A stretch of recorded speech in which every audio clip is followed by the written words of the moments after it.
The finale is unique and extremely famous. Just like the Fifth Symphony, Beethoven has been on a journey from darkness, and now in his finale, he will attain his goal of joy and triumph. It starts with Beethoven reminding us of the main themes of each of the first three movements, one at a time, and one by one he rejects them because they fail to attain the joy in which he believes.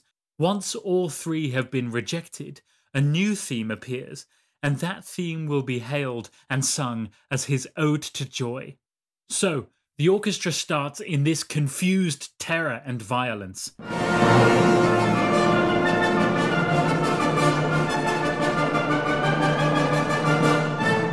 Then the basses interrupt. It sounds like a recitative from an opera.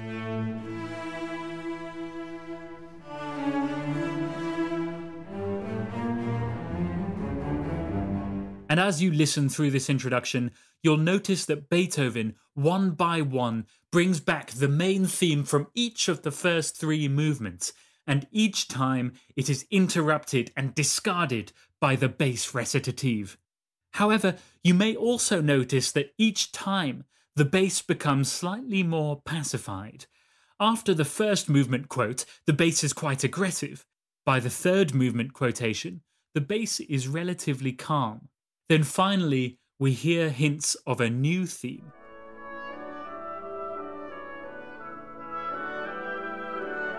At once, the situation is changed. The basses greet the new theme, the recitative ends, and then finally, we hear the full theme for double basses. It's an extremely well-known theme, so I'll only quote the first few bars.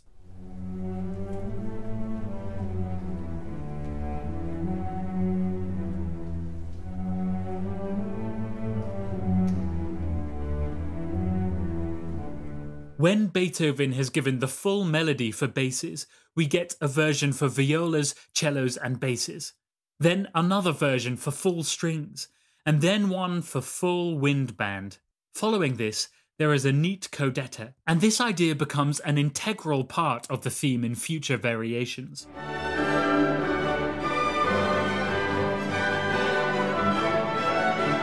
This all rises into a climax, and yet is suddenly interrupted by a new phrase, slower and reflective, a strange key change.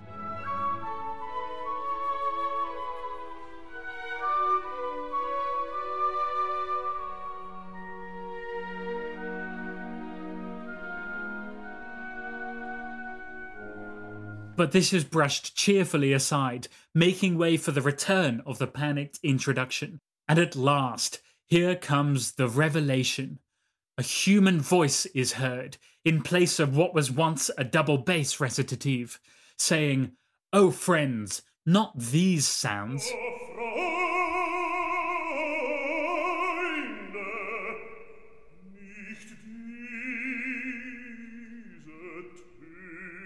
Let us tune our voices more agreeably and more joyfully. And so he turns to the main theme, the Ode to Joy. It's a poem written by Schiller. Have a read of it. It's not an outstanding poem in my opinion, but it creates this vision of heavenly joy where all mankind shall be united. So the bass begins to sing the Ode to Joy theme to Schiller's text. Then a chorus sings the second half back to us, only the basses, tenors and altos, no sopranos yet. And the orchestra concludes with that codetta.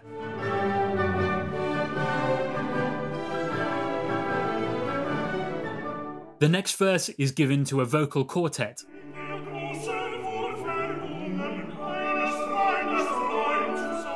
And the second part is repeated by full chorus this time, and the orchestra ends with that same codetta again. The third verse is much more ornamented, a very difficult passage for voices. And the full chorus again repeats the second part with triumph, and this time the codetta is accompanied by massive vocal harmonies.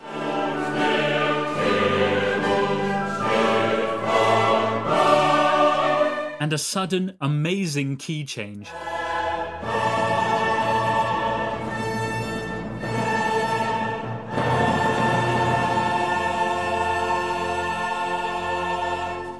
The blaze vanishes, there's a solemn silence, and suddenly these sounds gather. And they gather into a rhythm and become a military march variation of the main theme.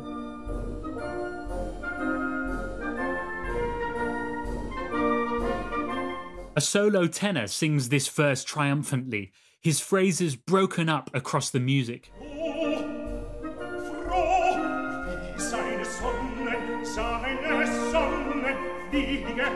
A male chorus joins in the repetition.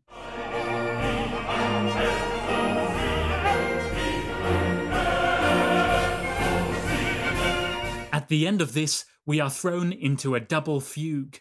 Both subjects of this fugue are derived from the main theme, the first more obviously, and the second is derived from the march rhythm.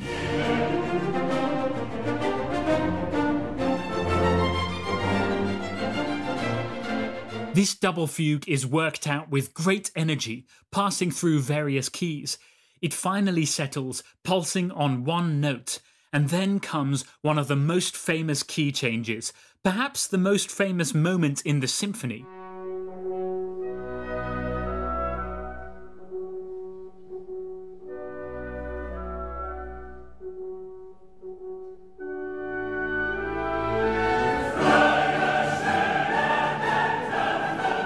And so this massive chorus happens, and then suddenly it all comes to a halt, and we get a new theme. Yes, a new theme.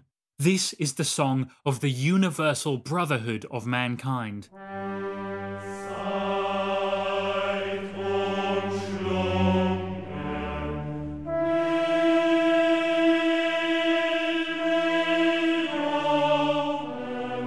The sopranos then take up this new theme, and the basses answer with a more solemn note, which is again repeated in full harmony by the whole chorus. It's all sung with awe until we reach this point, the key idea of the ninth, that joy is supposed to raise us from awe to the starry heights where the Godhead dwells. These words serve as a little musical interlude, a pause in the flow of things to explore this thought. And then we get action again.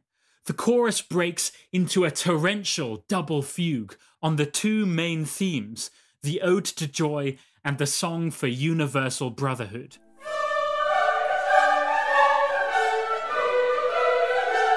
This fugue reaches a great climax, and after this, there is an abrupt plunge into this idea.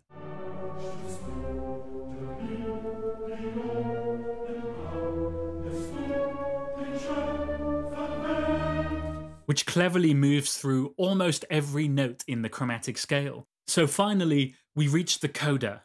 We've heard the main theme in several complete variations for orchestra and voices. We've heard the main theme developed in episodes and interludes. We've heard a second theme, and the two themes have been combined in a double fugue. So now it's time for the coda. And the coda is the purest happiness and joy possible. It starts in a completely new, faster tempo. He has this never-ending round canon where the voices build and build on themselves.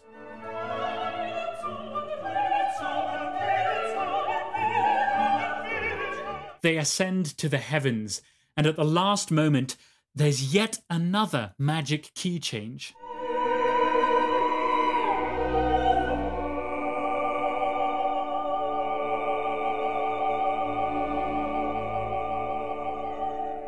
And then, how to end a symphony of this scale? Well, there's this brilliant accelerando which grows in confidence.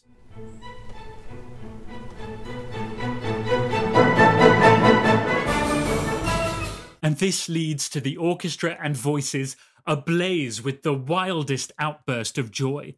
It's one final fury with bass drums, cymbals, and triangle marking time for some incredibly fast and exciting singing and playing. There is one more solemn moment on the words, Daughter of Elysium, but then the orchestra rushes headlong to the end.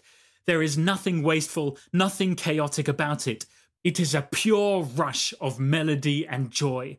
and almost infallibly leads to shouts of applause as it reaches its thrilling end.